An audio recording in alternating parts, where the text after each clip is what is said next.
साथियों, सबका साथ, सबका विकास, सबका विश्वास। आइए अपने शहर सीवान को विकास की ओर ले चले। नगर परिषद सीवान उप सभापति प्रत्याशी doctor Yadvendra ji, Shanti dental clinic, BDS MDS, पुत्र अर्जुन यादव, पूर्व वार्ड पार्षद Ramdev Nagar Mahadeva, Siwan Bihar. TB chest and heart care clinic, याद रखें, centre point near doctor Saroj Singh, Chakia road, Siwan Bihar. Asthma, दमा, छाती में दर्द, फेफड़े में पानी, मशीन द्वारा फेफड़े की जांच, शुगर की बीमारी, सीओपीडी, लंग कैंसर, आईएलडी, आज ही पहुंचे Iman TB chest and heart care clinic, doctor Azad Alam. में आकर इस काम को शुरू करते तो कोई पहचानता ही नहीं, कोई मानता ही नहीं कि इस चीज को किया जा सकता है। 10 साल चुनाव जीतने का रिकॉर्ड बनाकर आए हैं, फिर भी लोग मानने को तैयार नहीं हैं। फिर भी लोग पूछ रहे हैं कि बिहार में जाति को कैसे तोड़िएगा, कैसे जीतिएगा। उसको समझा रहे हैं कि अरे भाई, चिंता चुनाव की हम पर छोड़ो, फिर भी नहीं मानता है। तो जब आप किसी साधारण पृष्ठभूमि से आते हैं तो आपको अपने रास्ते खुद बनाने पड़ते हैं। एक वो रास्ता बाहर वाले को टेढ़ा मेढ़ा दिख सकता है। मान लीजिए कि आप शाहरुख खान हैं, तो आप फौजी में सीरियल में काम करते हैं, फिर उसके बाद सर्कस नहीं था, कास्ट के नाम पर मरे या धर्म के नाम पर मरे, दोनों गलत है।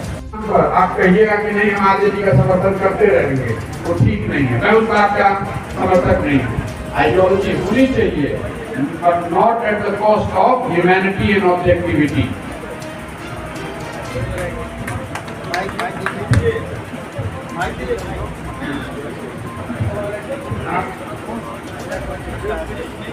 सर नमस्कार, मैं आप ऐसा पूछना चाहते थे, कोई फॉलोअप क्वेश्चन पूछ लीजिए। ये संवाद आपसे चलता रहेगा, आज कोई अंतिम बार नहीं, आप मिलिए फिर बात कीजिए।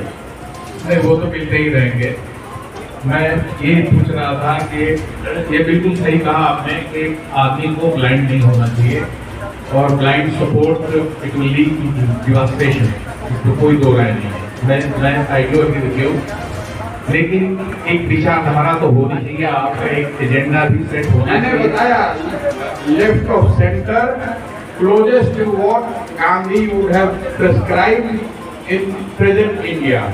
तो उन्होंने पहले बताया 100 सालों से हम आगे हैं। तो गांधी जी ने बताया कि आप डिवोट हिंदू हैं, लेकिन उसके लिए आपको मुसलमान को मारने की और उससे हेट्रेड की जरूरत नहीं है। आप दलित को हरिजन कर सकते हैं, लेकिन आपको उसको कास्ट लाइन पर डिवाइड करने की जरूरत नहीं है। मुझे लगता है कि भारत जैसे देश में, जितना मैं समझ पाया हूँ, एकमात्र इंक्लूसिव आइडियोलॉजी गांधी जी ने दी है, और इसीलिए उनके नाम का बैनर पोस्टर लेकर घूम रहे हैं। आप एक बार जरा अपना एजेंडा भी अपने उस पर सेट कीजिए और उसको बताइए कि लोगों को कम से कम क्लैरिफिकेशन हो जाए, उनका व्यूज आपके व्यूज से मैच करेगा। ये तो आपके लिए भी ठीक होगा और उसके लिए भी आसानी होगी कि इस आइडियोलॉजी को या इस विचारधारा को हमको अपनाना चाहिए या नहीं अपनाना चाहिए। इसका एक विस्तृत रूप तैयार करना चाहिए आपको, लोगों को आसानी हो और आपको भी जानने में लोगों को आसानी हो। Thank you. जब दल बनाएंगे, अगर दल बना तो मैंने जो कहा उसका आइडियोलॉजिकल पोजिशनिंग, चाहे वो राष्ट्रवाद हो या सेक्युलरिज्म हो, नेशनलिज्म हो या कोई दूसरा बिंदु हो, फिनेंशियल एस्पेक्ट्स पे, इकोनॉमिक पॉलिसी पे, उन सारे बिंदुओं पर दल की आइडियोलॉजी को पब्लिक डोमेन में रखेंगे। बिहार के विकास से जुड़े हुए 15 क्षेत्र, शिक्षा, स्वास्थ्य, रोजगार, उस पर सब पर ब्लूप्रिंट बनाकर पब्लिक डोमेन में जब पदयात्रा खत्म होगी तो डालेंगे। अब आप ये कह सकते हैं कि आज क्यों नहीं? आज इसलिए नहीं क्योंकि वो आज अगर मैं डालूंगा तो मैं और मेरे दोस्तों की या मेरे सलाहकारों की वो सोच होगी। एक बार मैं अगर समाज में घूम लिया, 1000, 2000, 5000, 10,000, 50,000 लोगों से क्या कुछ कहेंगे? जी, प्रशांत किशोर जी के बारे में तो हम लोग पहले से ही जान रहे हैं कि ये किस मिजाज के आदमी हैं और इस देश के लिए क्या करना चाहते हैं। उस चीज़ को आज हम लोगों ने खुद सामने देखा, उनका हम लोग स्वागत किया और उनकी बातों को हम लोगों ने पूरे तफसील से सुना और इससे हमको लगा कि ये शख्स इस देश को सुधार ला सकता है। हम लोगों को पूरा विश्वास है कि ये सब सुधार लाएगा। इसलिए कि जो सवाल उनसे किए गए उसके जवाब भी उन्होंने बहुत सही सही जवाब दिया, लोगों को सुनाया। और हम लोग को उम्मीद है कि ये जो है वक्त लगेगा, लेकिन ये आदमी इसमें काफ़ी डूब कर एकदम गहराई से उसका जायजा ले रहा है। और ये जायजा लेने के बाद एक अच्छा रिजल्ट आने की उम्मीद हम लोग लगाए हुए हैं।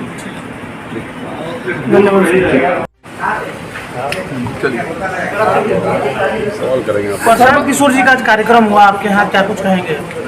प्रशांत किशोर जी का पहले तो हम आप लोगों का स्वागत करते हैं और आप लोगों का बहुत धन्यवाद हम देते हैं कि आप लोगों ने अपना कीमती समय हमको दिया। अब प्रशांत किशोर जी का जो प्रोग्राम हुआ वो तो पहले से हमारे यहाँ फिक्स था, थोड़ा सा लेट हो गया उनको आने में, लेकिन ये तो नॉन पॉलिटिकल प्रोग्राम है कि हम लोग उनके साथ व्यक्तिगत तौर पे जुड़े हुए हैं और उनके जो काम का तरीका है उससे हम लोग प्रभावित हैं। और बिहार की समस्याओं को लेकर के वो जो एक आंदोलन चला रहे हैं जन स्वराज, उस आंदोलन के साथ हम लोग हैं। क्या लग रहा है उनके आने से बिहार में कुछ बड़ा बदलाव देखने को मिलेगा? बिल्कुल होगा। एक पढ़े लिखे आदमी है जो दूसरे स्टेट के राजनीतिक, क्या कहा जाए उसको, राजनीतिक नहीं रणनीतिकार तो हैं ही वो, तो दूसरे स्टेट्स के प्रॉब्लम्स को सामने रख करके वहाँ की सत्ता को बदल दिया उन्होंने। 11 स्टेट में उन्होंने इलेक्शन कराया, 10 स्टेट का और एक पार्लियामेंट इलेक्शन, जिसमें एक स्टेट में उनकी हार हुई, बाकी 10 में जो है उन्होंने जीत हासिल किया। एक बहुत बड़ी उपलब्धि है। सर ये मान के चला जाए कि अब जो जन स्वराज प्रशांत किशोर का अभियान है उसके साथ आप पूर्ण रूप से जुड़ चुके हैं? बिल्कुल बिल्कुल बिल्कुल उनसे प्रभावित है हम लोग। और अभी तो पार्टी को इन्होंने बनाया नहीं है, लेकिन जब भी वो पार्टी बनेगी हम लोग उनके साथ। नौशाद जी, उन्होंने एक बात कही कि 47 साल हो गए बिहार में कोई बड़ा आंदोलन नहीं हुआ, तो ये माना जाए क्या कि प्रशांत किशोर की अगुवाई में एक बड़ा आंदोलन हो सकता है? बिल्कुल, मैंने कल उनको कहा भी था कि आप जो है दूसरे जननायक हैं। मैंने जननायक की उपाधि कल मैंने उनको दिया, और ये मैं समझता हूँ कि उसमें बिल्कुल वो कामयाब होंगे। बिहार ही नहीं, उनका जो है मकसद है कि पूरे हिंदुस्तान में जो भी प्रॉब्लम्स है, बुनियादी प्रॉब्लम्स है, जिसको अभी तक पॉलिटिकल पार्टी ने नहीं देखा है और उस पर ध्यान नहीं दिया है, चुनाव जीतने के बाद सारे लोग जो है उस पर वो काम कर रहे हैं। सर एक सवाल, प्रशांत जी के साथ आप कितने सालों से हैं? नहीं, ये कोई सवाल नहीं है, प्रशांत किशोर जी के विचारों के साथ है।